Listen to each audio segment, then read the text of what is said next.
Everyone, and you're very welcome back to the Justice for Aaron Brady campaign. This is just a quick introductory clip to a podcast I done on Thursday of last week with Gemma. Now, it's in relation to a statement given by Christopher Morton that was illegally overseen by Pat Marry, Bobby Ogle, and Homeland Security agent Matt Katzke. Most of you will have seen some of the interview already, which we have released, but have an interesting discussion with Gemma in relation to some of the content in the actual video. So this is just a quick introduction into it. It was on Thursday last, which I think was the 2nd of January. And please have a look at it and you'll see how we highlight some of the very relevant points in a short clip from the actual interview with Pat Marry, Bobby Ogle, and Christopher Morton, who was giving a false statement against Aaron. So we'll just go straight into the clip now. Thank you. There isn't an echo my end, but there doesn't seem to be. Sounds good. Thank you once again for the invitation, Gemma. Very much appreciated. Thank you. No, thank you for joining me, Tony. I know everyone is going to be delighted to see you. Now, before you explain about the individual behind you there, Anton Walters, Sinn Féin, Tony, you were down in Portlaoise prison today to see Aaron. How did it go? Yeah, it was our first visit for a few weeks, mainly because we haven't seen him. You have an option of a Zoom call or a personal visit. And obviously Aaron was using the Zoom call to speak to his son over the Christmas period. But yeah, it was a very, very powerful visit. And it was, I think, very badly needed for Aaron in particular, obviously. But it was also needed for us. I think it's a tough time for everyone. I think Christmas can be, when anyone's either suffering from bereavements or whatever, it tends to escalate these things. And obviously what we are suffering from, our story is that Christmas is very, very, very difficult. And I think in particular, Caroline needed to see Aaron today. I think that was important. She feels better after it. We missed him there for a few weeks. We do speak on the phone, but that physical contact is vitally important. So very important for Aaron's mum, for Caroline today, and very important for Aaron to see his mum. So that was what we took away from the day. And he's dipped back into what we all want, routine, over the next few days, and back into the gym, back into study, and move on and hopefully make the breakthrough in 2025. And Tony, can I just ask, what did he do on Christmas Day? What did they do there? Well, their time is very restricted on Christmas Day, obviously, due to staffing. The staff and numbers are probably down on Christmas Day, which I suppose is understandable. They would have had their Christmas dinner a few weeks ago. I think it's two weeks prior, so 25th, 17th, on the 10th. I think they have the 10th or the 11th. The long-term prisoners have their Christmas dinner.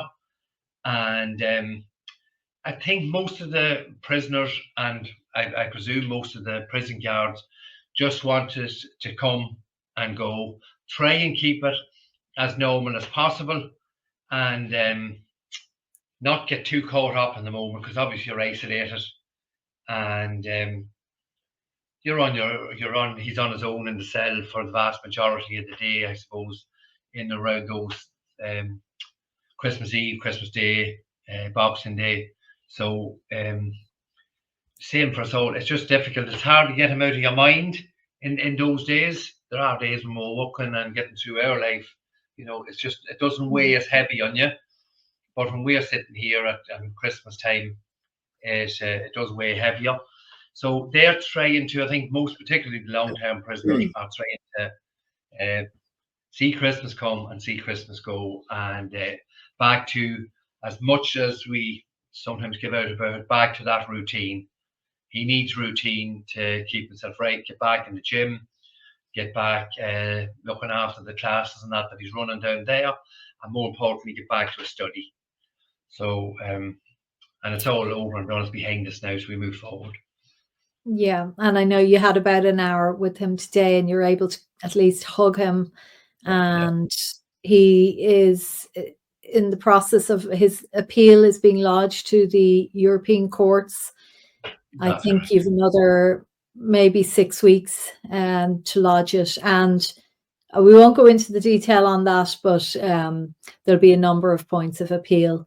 So, of course, America is really how the route to getting Aaron out and bringing these liars, these people who've done this to him before the courts over there. We won't give up hope in the European courts because they're very, very clear. The European Court of Human Rights and the European Convention on Human Rights, very, very clear about right to a fair trial, which Aaron clearly did not have. And, you know, we know the courts here are finished. The courts in Ireland are finished. There are no courts left. But, you know, possibly he will be released by the European courts. And so, but either way, the American route is being worked on actively. Yes, very much so.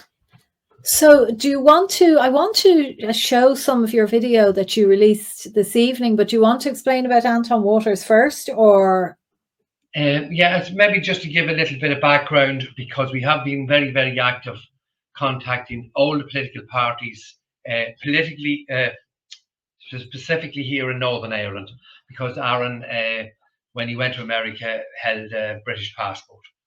And there were several issues with incidents that happened in Northern Ireland in particular. As you said when you were speaking earlier, that Aaron was actually in Northern Ireland at the time Detective Guard Adrian Donoghue was brutally murdered. We also had the incident, which we've covered recently, of an American agent who was seconded to the US Embassy in London, allegedly took it upon himself to approach a then suspect in Belfast Airport. So that was James Flynn, was approached by Agent Matt Katzke in Belfast Airport and offered inducements, green cards, and some softening of a court case against James's brother Eugene Jr. in the United States of America. We've covered that, and more specifically in relation to the video we released this evening, Christopher Morton. We've been from day one. We have spoken with Christopher Morton. We do believe that he was instrumental in recruiting people to tell lies against Aaron. But his initial contact with Garda Síochána happened through this man here, Councillor Anton Waters. We contacted Mr. Waters in 2020. I do believe we have a full list of all the contacts. Email on the 19th of October 2020, just asking him if we could speak to him. And the reason Anton Waters is so important in this whole saga with Christopher Morton used Anton Waters as a reference. He made a number of statements in relation to Christopher Morton's relationship with this man here, Anton Waters. I went to Anton Waters. We contacted him numerous times, and he just blanked us. So I doorstepped him at his work. He arranged to meet me the following day, and then sent me a text saying he wouldn't meet me, and for the Brady family never to contact him again. And we haven't done so. We have contacted his party on numerous occasions, both north and south, give them some detailed information about Anton Waters. And I'll say again, all I need to do is speak to Anton Waters for probably 4 or 5 minutes, clear up 3 or 4 points that are either true or untrue. We are stating quite categorically that Christopher Morton is a downright liar, and the information he gave in relation to his relationship with this man here is a total issue of lies. And why is that important? Well, that's vitally important because, as we're going to cover now later, Pat Murray was this investigating officer was in contact with Anton Waters in respect of Christopher Morton. So Pat Murray was doing his duty correctly and doing it properly. He would have taken the information given by Christopher Morton, went to this man here, and say, A, he said this, B, he said this, C, he said this. Is that correct? I'm checking if this man, Christopher Morton, is genuine. And Anton Waters, we believe, would have had to say, no, Pat, that man is telling you a tissue of legs.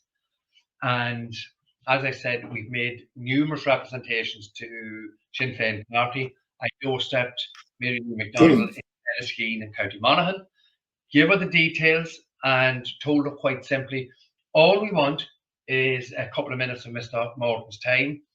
And I explained that because of what Christopher Morton had said in his statement, he was using Anton Waters, Sinn Féin, as a reference point and using them as a reference for his, as Pat Marry put it, his bona fides as a genuine witness. But we've said from the outset, Christopher Morton is anything but bona fides. And this man here, Anton Waters, could start the ball rolling and unraveling that.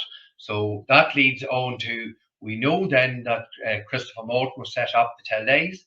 We know Daniel Cahill was set up to tell lies. You've shown earlier what happened in the courtroom with a mentally unwell young lady, how she was bullied and coerced into saying something that it's quite obvious she doesn't believe. And as we've said from the beginning, since October 2020, 500 videos, podcasts, everything we say falls into place. The jigsaw fits perfectly, and we've never been contradicted.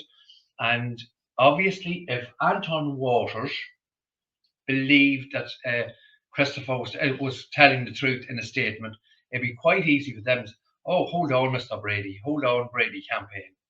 This is a very fine young man. Everything he said in the statement is true, and we're very happy that he came forward to give this information in such a very serious case such as capital murder. So that's where Anton Waters fits in. Sorry for going on about it, but it is quite contextual. Yeah, it's quite contextual. So exactly. Well, we're going to have a look at this video now. But so Anton Waters is a Sinn Féin councillor up there in the Cooley Peninsula, right? So he is, and I did drop some papers into him at one point myself as well. So he's up to his neck in it effectively. But of course, Sinn Féin are, I mean, they're used by the guards to, when the Gardaí need, I suppose, criminals, etc. The Sinn Féin have a large reserve of same, and they can do, dirty work for and on behalf of An Garda Síochána when the need arises. So let us go and have a look. So I think, Tony, we might play, so this is 15 minutes. This is your new video in which the interview, I use that word advisedly, Mary and Ogle, Brendan Ogle. Some of you will know that name, actually. There's another Ogle who is equally as disreputable as his brother, who is interviewing here, and he's interviewing Christopher Morton. So I think we listen to a few minutes and then we can stop and then continue on. Is that okay, Tony? And you can maybe bring people. It's not, this is not complicated. This Christopher Morton is just another of these fake witnesses that were offered inducements. He was illegal, etc., to make a phony statement against Aaron. So he's following in the footsteps of Daniel Cahill, Molly Staunton, and the others who were offered inducements. But this interview, you'll see how it's just beyond cringe-inducing. So let's play a little bit of it. Hello, everybody. My name is Laurene. I am Aaron's sister. I am doing a video today to give Dad a bit of a rest, I suppose. This video is to hone in on Christopher Morton. So I have had the utter displeasure of recently rewatching Christopher Morton's entire interview, an interview conducted by none other than Pat Marry and Bobby Ogle. An interview that is laced with lies and utter nonsense. So what we've decided to do is break 6 minutes of this entire interview into 3 segments to allow us to really highlight the lies and, for a better word, bullshit that is spewed by this young man. Lies that what we can only believe were told for his own personal gain or financial gain, whatever it may be. But you will see quite clearly as we break this down that this man is a liar. He is a liar, and he lied about Aaron Brady. So we'll jump into the first segment now. You can have a watch, and then we'll come back and I will break it down a little bit further. Just before we get into it, so Ogle is on the right there with the glasses taking the notes. Christopher Morton is in the middle, and Pat Murray, who is the choreographer with Mark Phillips of the entire cover-up and framing of your son, is there sitting most inappropriately next to the witness. And I mean, that in itself is very dodgy, Tony. Yeah, from what we've been told from a number of people who are involved with Garda Síochána have looked at it, and that in itself is an irregular setup. Witness should be facing those taking their statement. And I think interview rooms are set out in such a way that the chair, I think more often than not, when I went in to give my interview in Carrickmacross Garda Barracks, the chair is fixed to the ground and the detectives are behind the desk. So I think it would be proper protocol. But as people will see from this video, and as we release further details from it, you will see full protocol was completely thrown out the window. And I'm not sure if Laurene tells us here, but very important to note, Agent Katzke, the man who approached James Flynn in Belfast Airport, is videoing this interview. So we have a Homeland Security officer who should know better, is up to his neck in watching what's happening here. Dreadful. Yeah, I would have said that the witness would be on one side of the table and the 2 detectives on the opposite side, so that they can observe him properly. I mean, neither of them, I mean, look, obviously they're framing the man, so they don't need to observe him or look at his body language or look at into his eyes or look at his facial expressions. But that's the idea. That when they're sitting opposite, that they can observe the witness and how they are portraying and how they are coming across as they give their initial statement to the police. So very, very shady setup here. Was and yes. Thank you very much. Made conflict.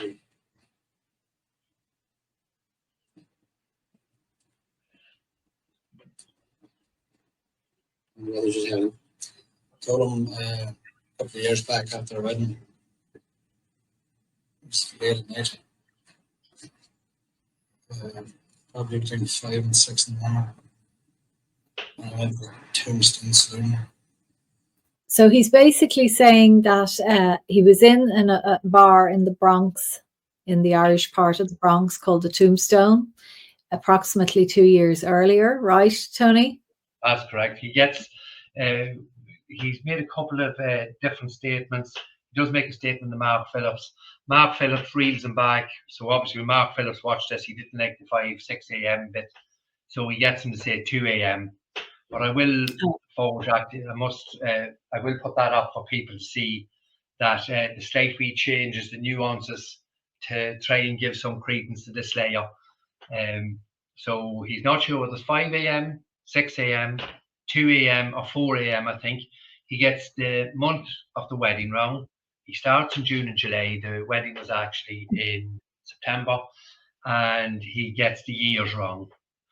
So this groundbreaking moment of someone confessing to you that they've murdered a member of Garda Síochána and can't remember the date, the month, or the year. So that's the initial. Well, I mean, just when people hear it, they can just make their own minds up. It's so ridiculous.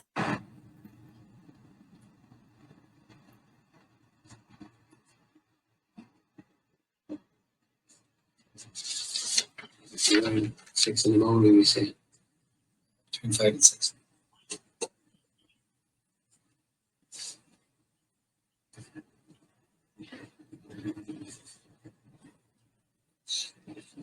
Sounds right. 6 in the morning. So in this first clip, we see Morton describe and revisit his initial interaction with Pat Murray. So we know this is not his first conversation or communication with him regarding this witness statement. Morton claims this fabricated conversation with Aaron Brady happened on the second day celebration of a Hughes wedding. A lot of people travelled from Crossmaglen over to New York to celebrate this wedding. Morton also asserts that this alleged conversation with Aaron happens at 5 or 6 a.m. in the morning. It's important just to remember that, and we will revisit that in the later segments. I suppose what stands out for me here the most is the body language and the conversation that is held between Morton and Pat Murray. It's so casual and almost jovial and joking. Talking about something so serious of a guard being shot, it's almost sickening for me to watch. And it really puts serious doubt on the credibility and the integrity of this entire witness statement and this witness, Christopher Morton. So moving on to segment number 2, and we'll come back and we'll dissect that further. Well, the Tombstone soon on 233rd Street in the Bronx. 233rd. Yeah, 233 Street. Bronx. Yeah. Okay. And so in that very short segment that you have just watched, you hear Morton speaking of the location of this fabricated first encounter, an interaction with Aaron Brady. Again, I highlight that Morton claims that this is the only time and first time he has ever met Aaron Brady. And this is in the Tombstone. The Tombstone could only be described as a late bar. It's a rundown, I suppose, dingy, dimly lit establishment. The kind of place you'd find yourself in after a long session of drinking, a long weekend of drinking. And we just bring your attention to this because this establishment kind of underscores the dubious nature of Christopher Morton's narrative here. It paints a picture of in an environment where things could be misconstrued, misinterpreted, or blurred. Now, we're going to move on to the bigger section of the 3. I'll let you have a watch of it and then we'll come back and we'll dissect that. went up to the bar to get a drink just after I got there.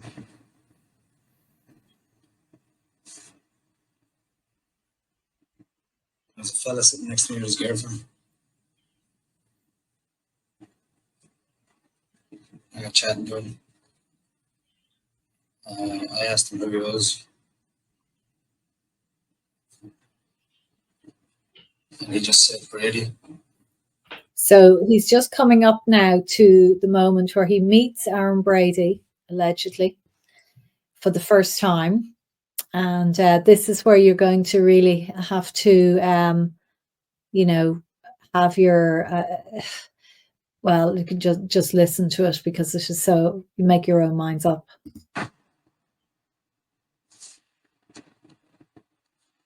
Said, my name's Chris.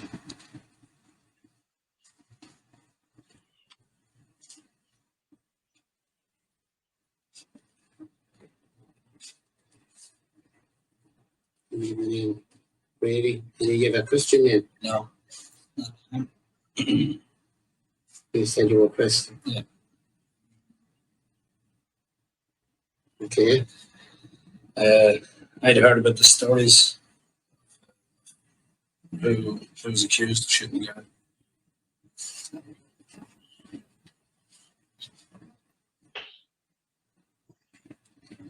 Who was accused? Yeah, the Aaron Brady. So You see how he's put words into his mouth there. Of course, this narrative had been put out by the mainstream media in Ireland and was all over the Irish New York, where it was being spewed out that Aaron Brady had been involved in the murder of Adrian Donahue back home. So Chinese whispers going around. And now, whether or not Christopher Morton, I mean, Tony, what do you think his knowledge was? I would assume, I think people would have seen you showing this also, Gemma. Matt Flaherty, the American who was caught with large quantity of prescription drugs and cocaine, was forced to give a statement against Aaron. And Eugene Flynn Jr. and James Flynn met him on the street and recorded him. And he told them quite clearly that the guards had shown him pictures of Aaron Brady in the newspaper as the man who shot and murdered Detective Guard Adrian Donahue, and told Matt Flaherty, that American, that he was going to go to jail for 25 years for harbouring an IRA terrorist. So Mr. Flaherty was very clear on how he was treated. He told Eugene and James, I don't know anything. I didn't know. I never spoke to Aaron about anything. But they told me I was going to go to jail for 25 years if I didn't say that he said something about shooting a guard or shooting a cop in Ireland. So that narrative, as you correctly say, was out there. I've shown your viewers the newspapers from as early as 2016 with Aaron's, well, you can say pixelated, but it's quite obvious that it's Aaron. Pixelated pictures in the newspaper, the Sun, the Mirror, on numerous occasions. And we've always said Aaron never denied he was the person in the pictures. Mm-hmm. And he never tried to, he had issue with a couple of young men he was staying with initially when he went to New York. And when they seen the newspapers, they asked Aaron about it. And Aaron was straight with them. He says, yeah, that's my picture. And they didn't want any hassle. Some of them were illegal, and asked Aaron to move on. And that was understandable. So that narrative was out there, that story, and a sensational story like that, for some reason, will gather legs and run, and people like to believe it. And then there were people who probably, maybe for whatever reason, didn't like Aaron or whatever, and they perpetuated that story. Maybe even that was out there. Yeah, that story was out there, and it was easy. But this never happened. This scene that he's fabricated, it never happened because Aaron Brady was not in the Tombstone pub that night, and there are witnesses that can prove that he was not there. So this guy is claiming he walks in, he sits beside a guy who calls himself Brady and his girlfriend, and he says to him, "Are you the fellow who shot the cop?" Basically. Yeah. Yes.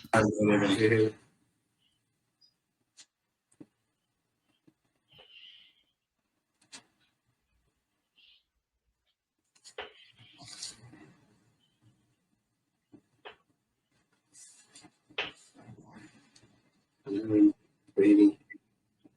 Was the name you mentioned, was it? He hadn't mentioned me. He took No, from the story. Yes. Aaron Brady was the name.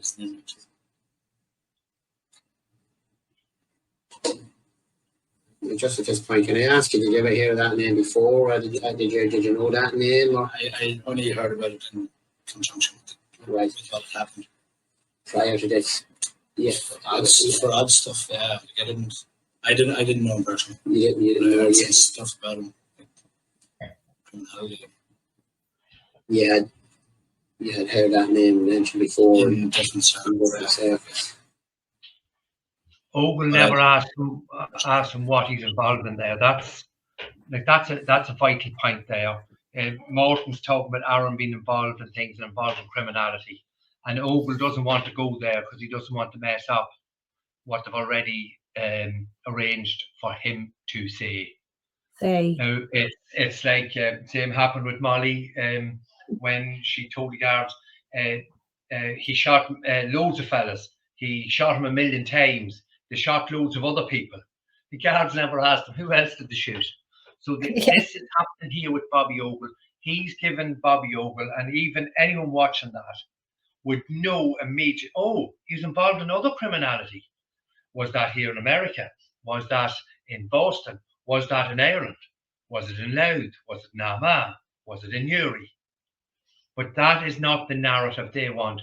This is the key, was going to be a key witness in a capital murder trial, and he's a 2-page statement.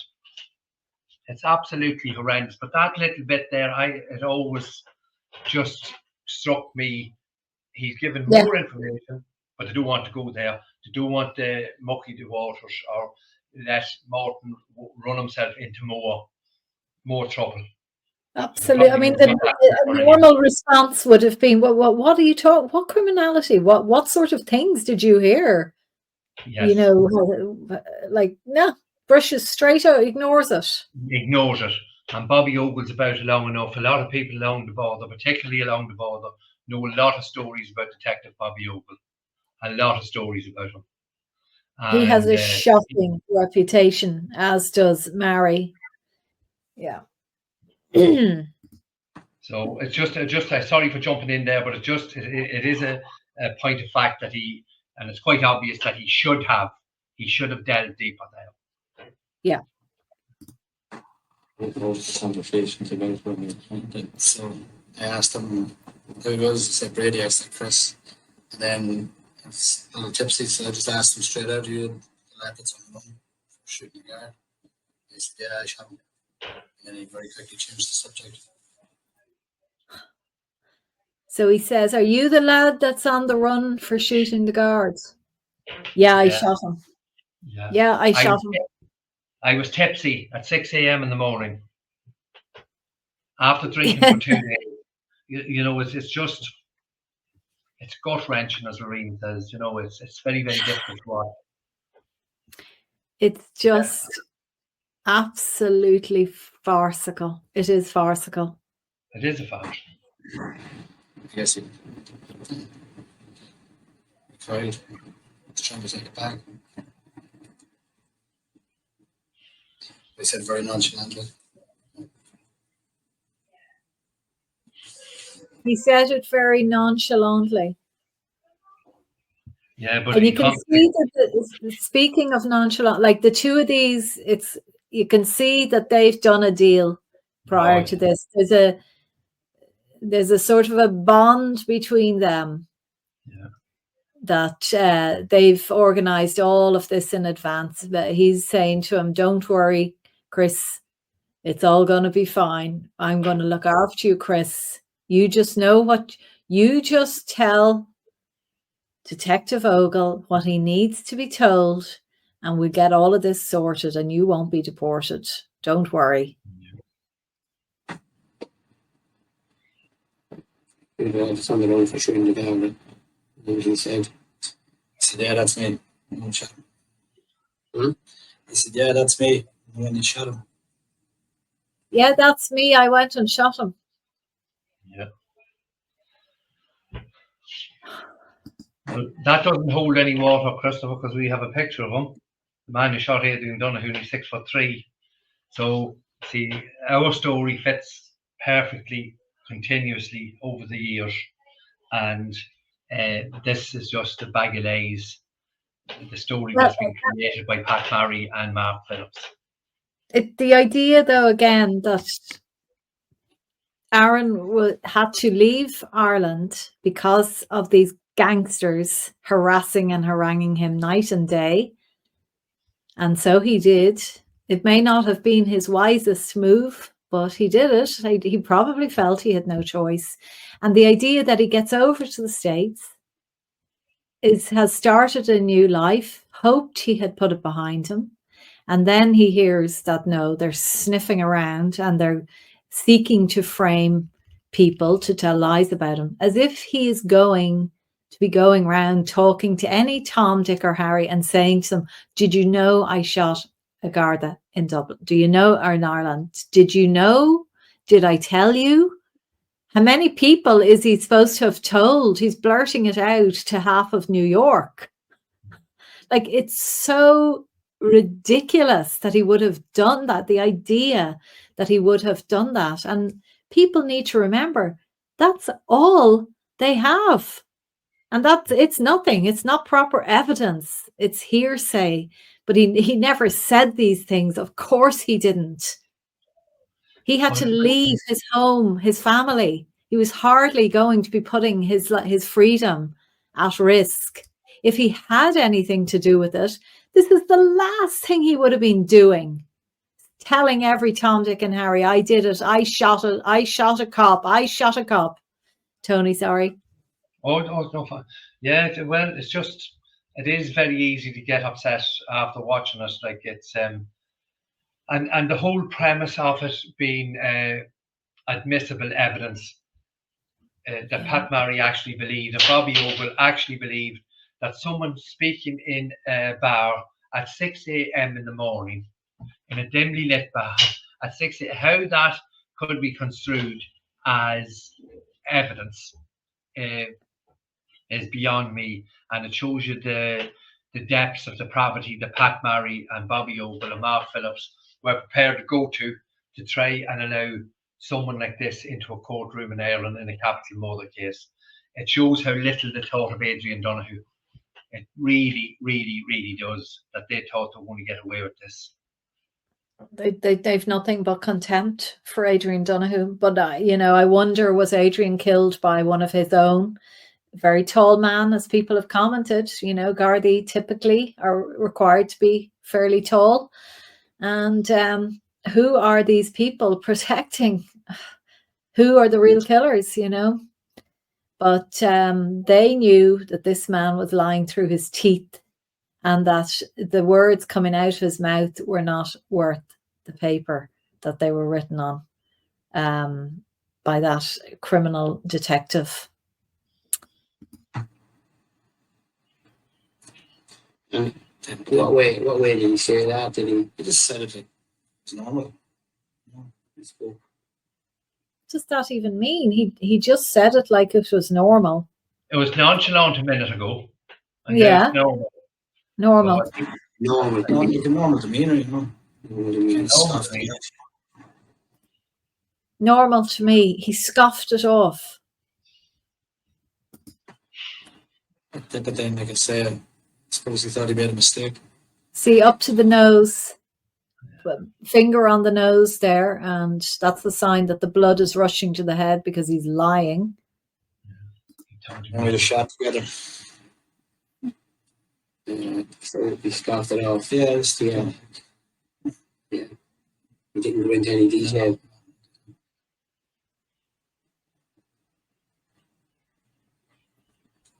How did you perceive the comment?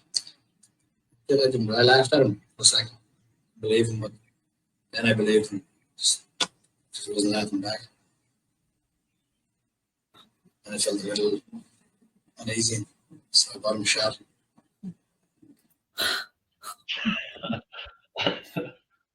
Tony, I'm so sorry. It's just, I've been covering these Keystone cops for 10 plus years, and I've seen it all, but this really is beyond anything. So your man he's just been told that he's sitting next to a cop killer, and what does he do? He buys him a shot. That's how seriously he took it. I mean, could they not have come up with something better than this, Tony? No, well, see, they had to use what they were dealing with. You can't make a silk purse out of a sow's ear. So they just had to keep it very simple for him. Because you can see that brings us back to that point where he was trying to elaborate. He was trying to be more trying to elaborate when he said, talk about other criminal stuff. But the boys didn't want. Ogle shut him down right away. They were going to keep him on a narrow path. Walked into a bar at 6 o'clock in the morning, stood beside a fella. How you doing? My name's Chris. What's your name? Brady. Oh, Brady, are you the fella that shot the cop? That's right, I'm the fella that shot the cop. That's all they wanted of him. Like they Yeah. never ask, as we go through it in later, we have to break it down obviously in more detail. Would you believe that those two senior detectives never asked for a description of the man who told Christopher Morton, I shot a cop? Never Yeah. asked for a description. And when we look at the identification process, people will be absolutely shocked when they see what they do. So, I mean, everyone, just imagine, right? You go into a bar and you find yourself sitting next to a cop killer. So what are you likely to do? Are you likely to get up and leave? No, not in the case of Christopher Morton. He buys him a drink.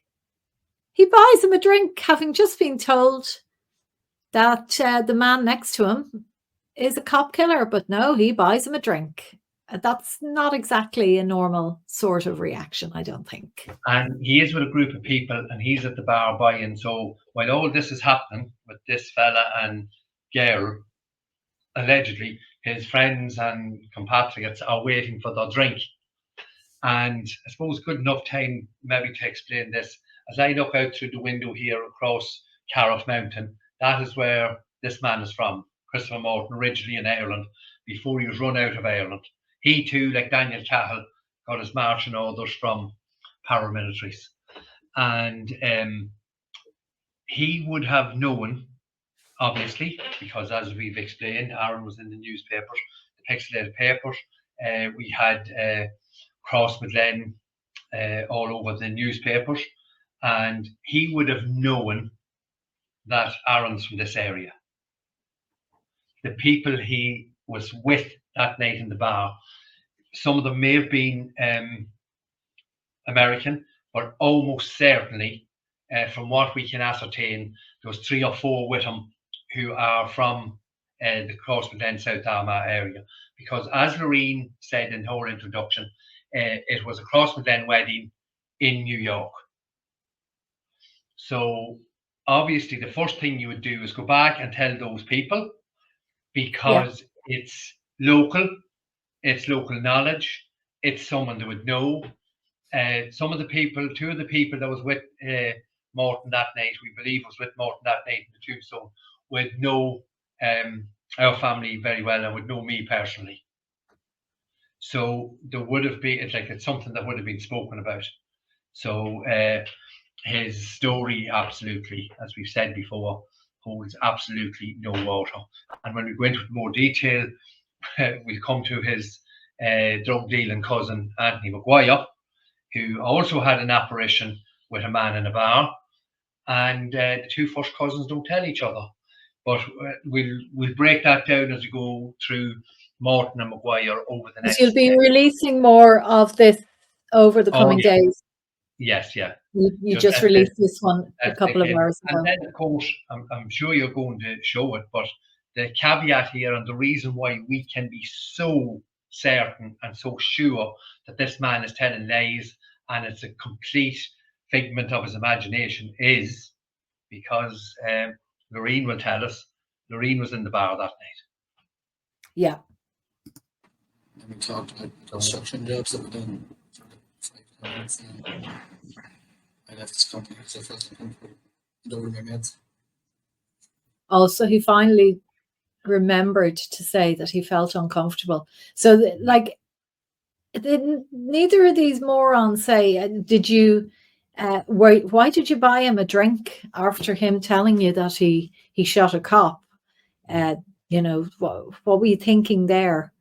So, and then they went on to discuss their various construction jobs. They didn't discuss the murder of the cop anymore. That was just en passant. Well, again, another very simple thing to make sure they were talking about the same person, because obviously they would have had details on Aaron and they would have had information. What construction jobs did you discuss? Did this man mention 57th Street? Did he mention the Bronx? Did he mention the work off Central Park? That where Aaron was working at that time. So that would have given them some more facts that fitted into their jigsaw. But obviously their jigsaw doesn't exist. So therefore, the very simple police work is, oh, he's talked about construction. Was he working in construction? Where was he working? Was he working with anyone you knew? Was he working with Eurotech? Was he working with Navilas? Who was he working with? Yeah. See, it's obvious. It's when, unfortunately, I've had to watch it a few times, and when you watch it a few times, there's loads of little, and that's how detectives work. Little, someone says something and it leads on to the next. It's like roots of a tree. Yeah, sure. And what does Aaron, when you asked Aaron about Christopher Morton, what does he say about him? He didn't know him. No, he never knew him over there. He says he can't recall him. Thinks he might have come across him in the bar. Morton worked in a bar in, I don't want to guess the name of it, closer in around Manhattan. And so Aaron had no real interactions with him before or after. And again, the whole story, he had never seen this man before. It happened 2 years ago. And probably we'll go into more detail on this, because I think the identification process that these two detectives, along with Agent Katzke, undertake will, as I said before, will be even more mind-blowing when we look into it. All right, well, we'll just watch the end of this then. Yes. In fact, I mean, you can all be shot. Because I was getting drinks in for the boys, so I got him shot. That was down.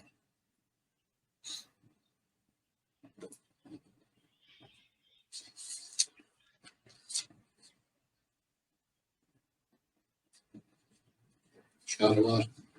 Can you remember? Jameson. It's the only detail he asked for. Yeah. It doesn't matter where he walked, what colour his hair was, what was he wearing, what shot. Man, Bobby.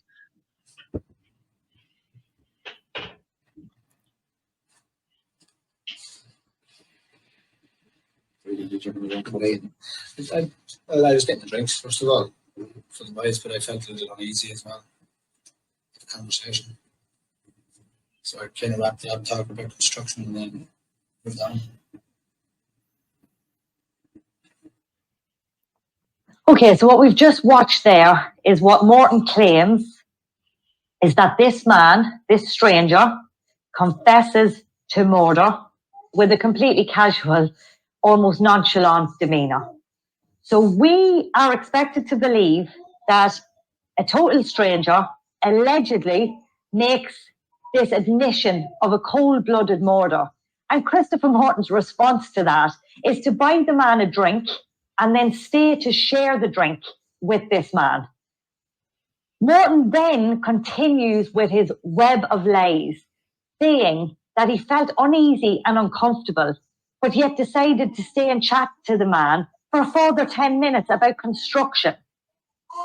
Even wilder, Morton then returns to his own company, his own group of friends, after being at the bar for almost maybe 20 minutes, and says nothing about a confession of murder to any of them. I don't care how drunk or what state you're in or how tipsy, you mention it, you make comment, someone asks, where have you been? It makes no sense. This man is a liar and he is a criminal and he is lying for his own gain.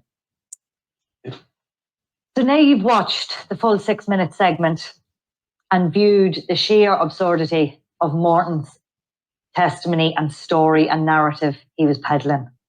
Watching this interview actually made my blood boil and made me feel physically sick. The fact that this man's lies defy basic logic and human behaviour. Here's the kicker. Christopher Morton never had that interaction with Aaron Brady because Aaron Brady was not in the Tombstone that night. I know this for a fact, and Christopher Morton may still not know, but for that weekend, I was in New York visiting Aaron. Me and Aaron were both invited to the day 2 of the wedding. I accepted and attended.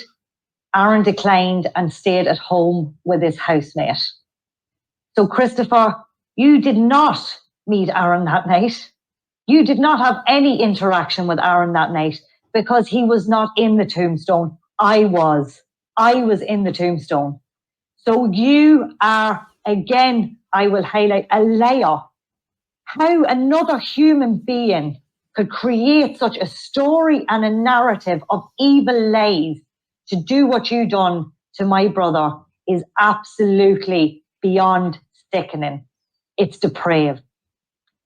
Christopher Morton, your testimony wasn't actually used in Aaron's trial because of the illegal and unethical way it was obtained from you by Pat Murray, Bobby Ogle, and US agents Katzke and Wade. But make no mistake, Morton, you played a key role in the framing of my brother. You are a key component and helped these guards build this case. And for that, you will never be forgotten. We know that the identification you made of Aaron Brady was not used because it was taken unlawfully. Again, by guards, Murray and Ogle, and US agents, Wade and Katzke.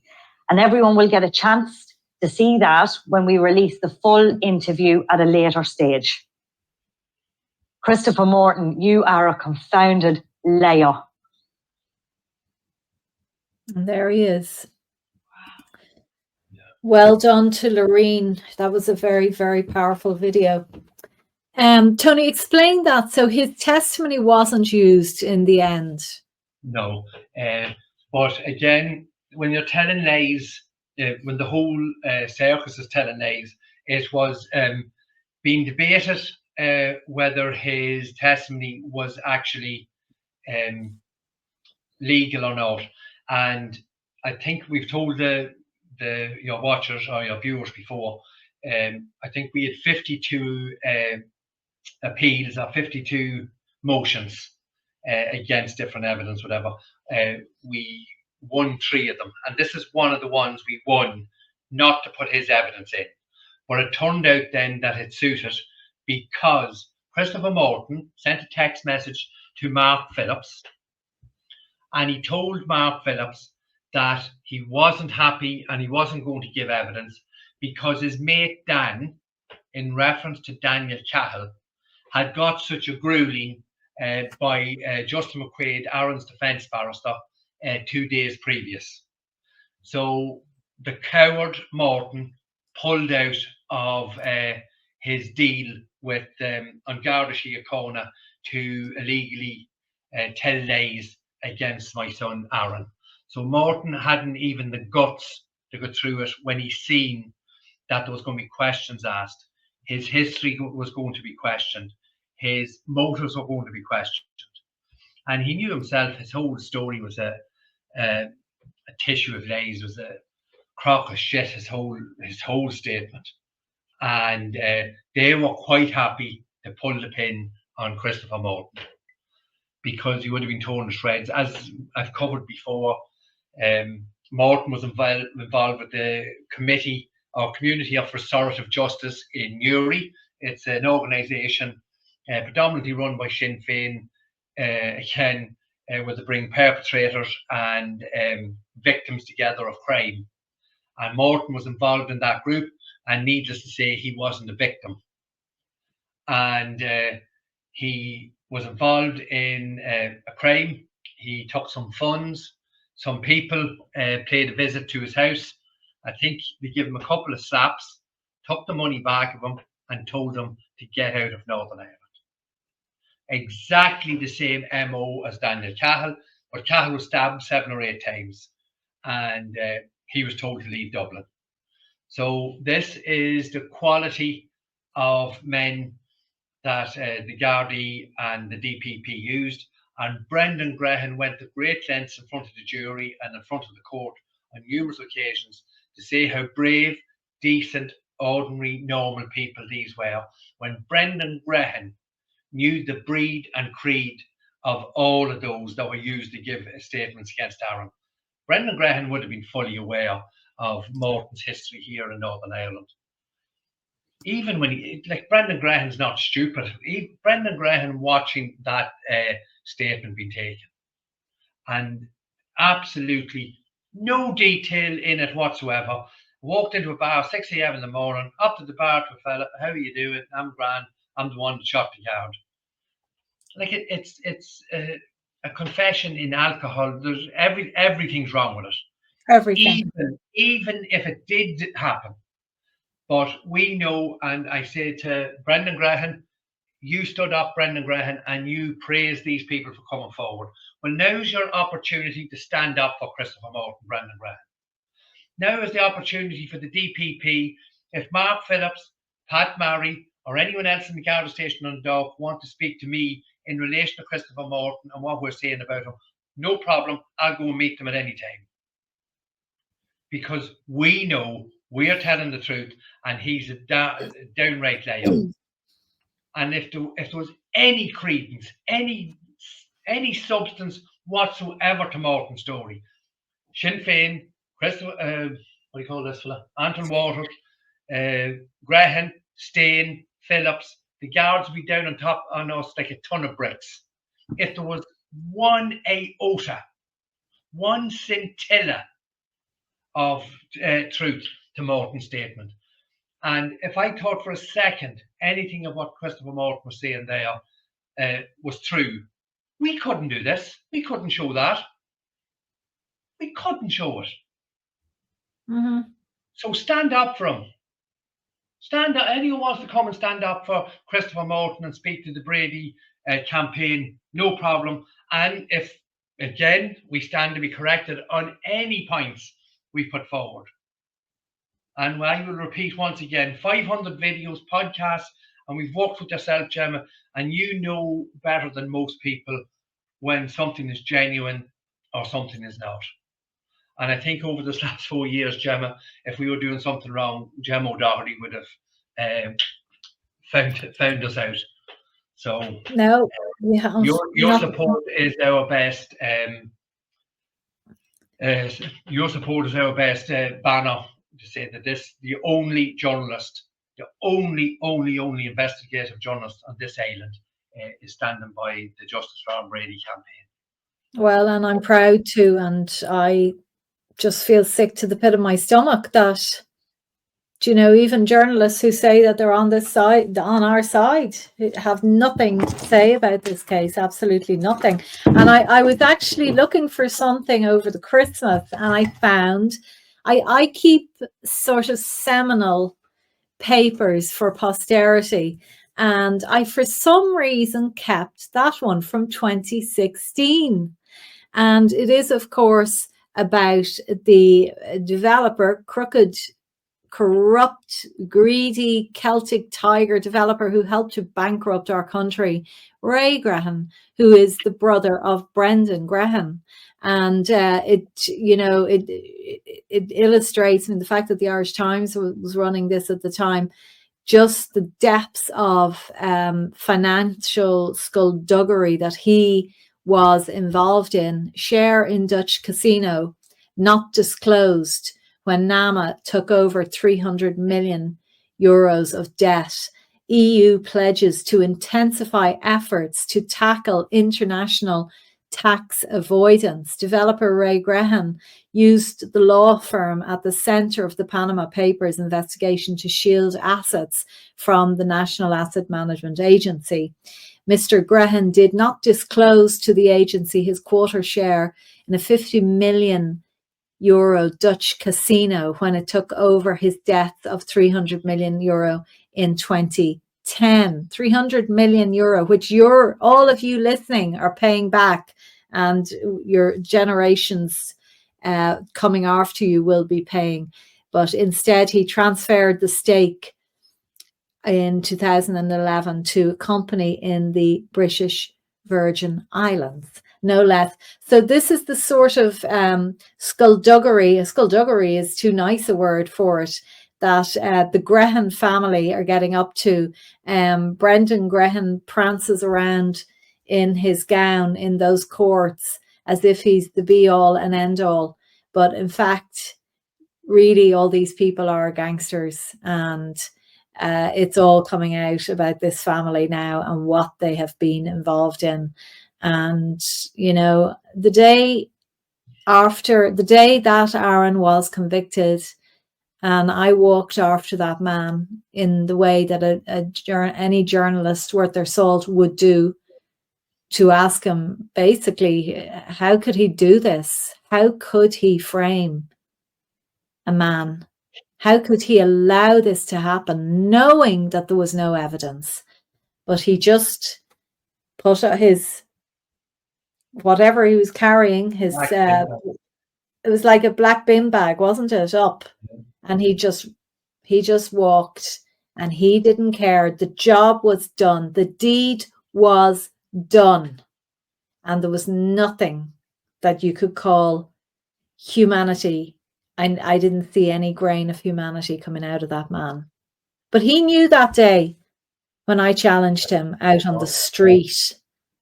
He knew that I was onto him, and he knew that this was going to come out sooner or later. And I know that in the last few weeks since you released this, since we released it, that this is all around the court service. There isn't a barrister in this country who has not seen that tape over the Christmas. So I wouldn't fancy being Brendan Grehan when he goes back into court next week.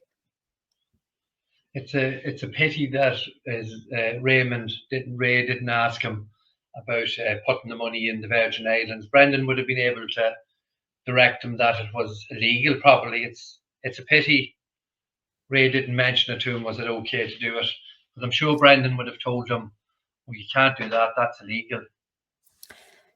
Well, you'd have to wonder, because I mean, I'm sure Ray asked his older brother for advice. No.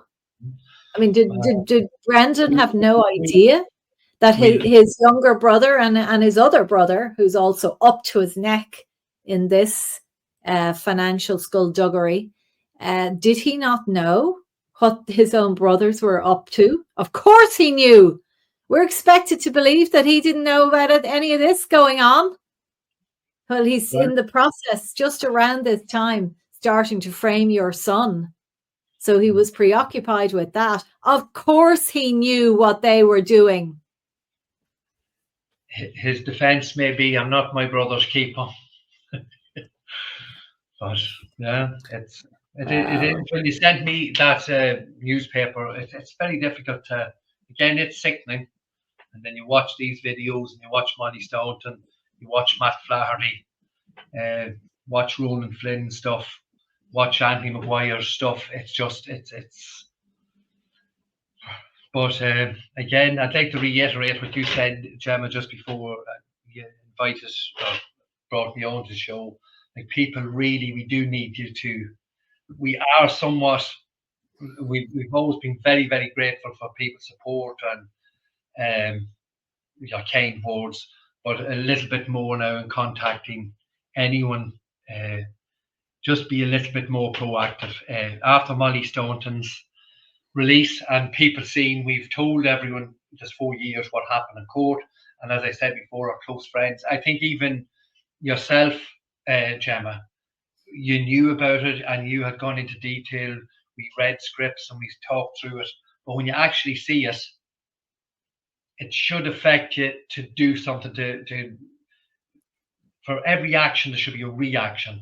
And we need that reaction from people. Yeah.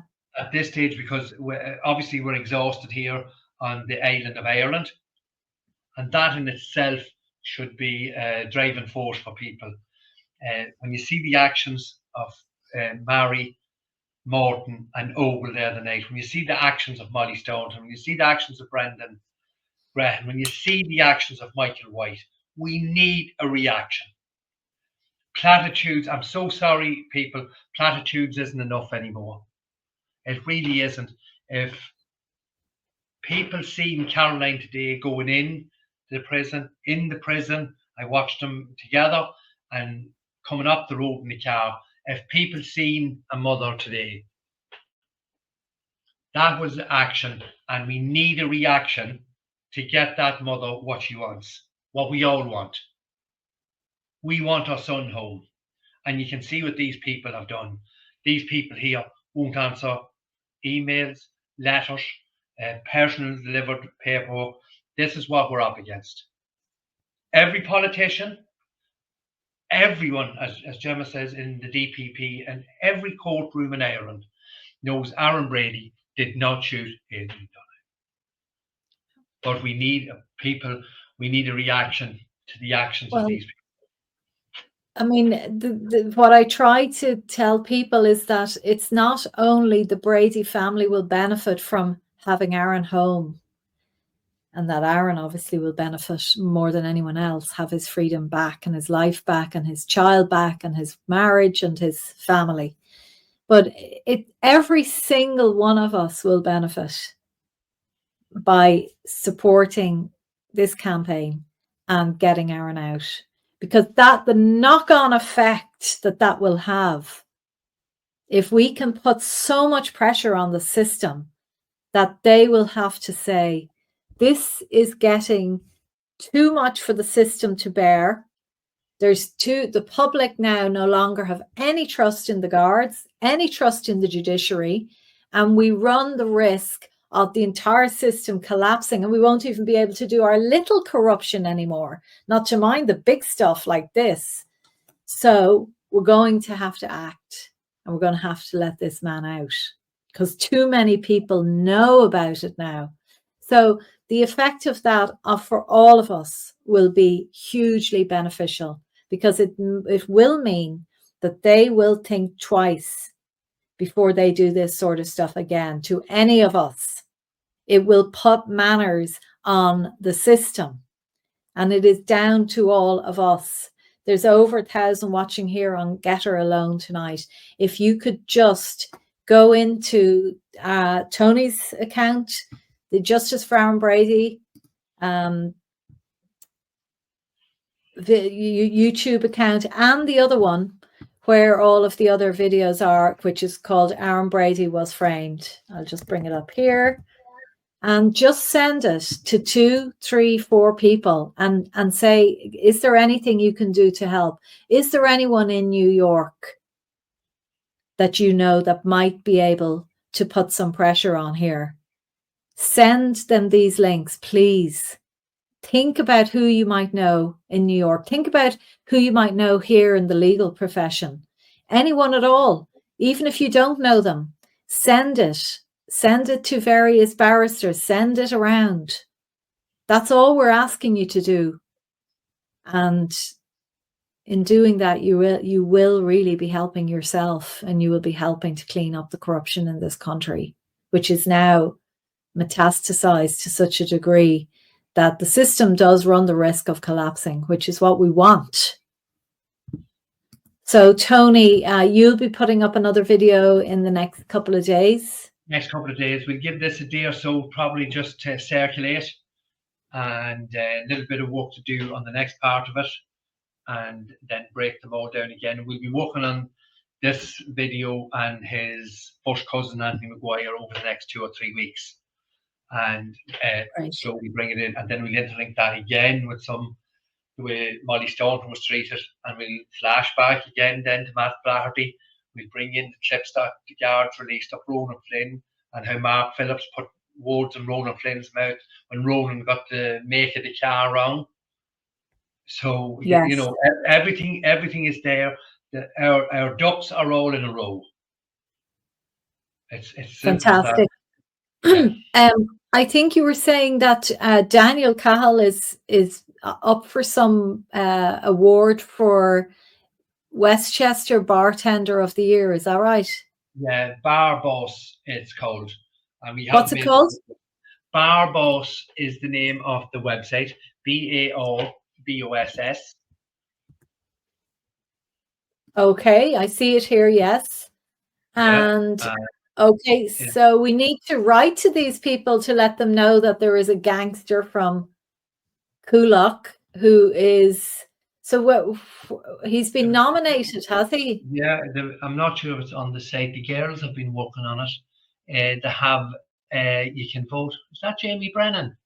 Go down one, Gemma? No? I know, no. I thought it might be, but no. Yeah.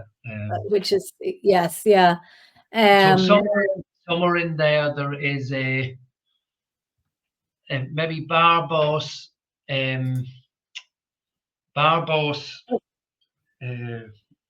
Is this it here? 8 bartenders will head 8. It could to the 8 bartenders ultimate. will head to, yes, $20,000. Yes, that's it. Yeah. And Daniel Cav's 25. He's in 25th position at the moment. So somewhere in there. Well, I'd ask everyone to please write and let them know about Daniel Cahill, that he's framed an innocent man, that he was run out of Dublin. He was involved in paramilitary organizations here, and he believes that child trafficking is something that, you know, is something worth getting involved in. He's got all sorts of unusual views. So that would be one great thing that people could do to write. We need to keep the pressure on in Westchester, New York, and in the Bronx, where Molly Staunton is, and to let them know they're not going to get away with it. They're not going to get away with it. And Okay.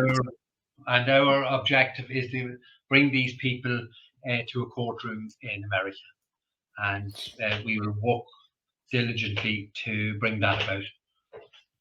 Yeah, that is going to happen. Please God, it's going to happen in the year ahead. I suspect it will. Hopefully. Okay, thank you, Tony, very, very much, and send our very best regards to Aaron when you're talking to him tomorrow, and to Caroline, and that we understand how very, very difficult it is, especially at this time of year. So we're all thinking and praying for you. And we'll be back on again very soon. Yep. Thank you again. And thank you to everyone. I think Aaron got a lot of messages, well wishes, and mass bouquets, and we very much appreciate that. And that's action. And just keep those actions going. We have to build it up now. We have to apply pressure. Absolutely, Tony. Okay, well, thanks again. Thank you again. We'll talk again soon. Thank you to everybody in the chat this evening. I'll be back again tomorrow night to talk about another man who has been unlawfully jailed, not in Ireland, in the States. So I'll be back again at 8 o'clock tomorrow.